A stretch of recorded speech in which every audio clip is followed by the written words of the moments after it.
Swipe చేద్దులే కానీ ఓ 30 సెకండ్స్ వినెళ్దు.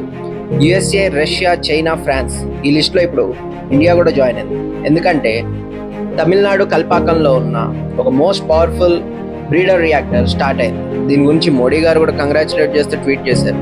ఇదేంటనుకుంటున్నావా? జనరేట్ ద ఎలక్ట్రిసిటీ మనం ప్లూటోనియం ఇంకా యురేనియం ని ఫ్యూయల్ గా యూజ్ చేస్తాం. But after generating the electricity ఆ ఫ్యూయల్ అయిపోతుంది.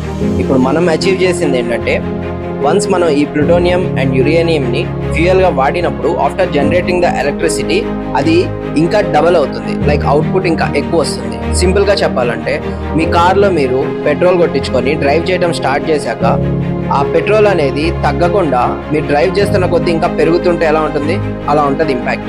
నెక్స్ట్ మన ఫ్యూచర్ గోల్ ఏంటంటే స్టేజ్ 3లో మనం ఫ్యూయల్ గా థోరియంని వాడతాం. దానివల్ల మనకి బెనిఫిట్ ఏంటంటే, ఈ వరల్డ్ మొత్తంలో ఉన్న థోరియంలో ఇండియాలోనే 25 to 30% రిజర్వ్స్ ఉన్నాయి.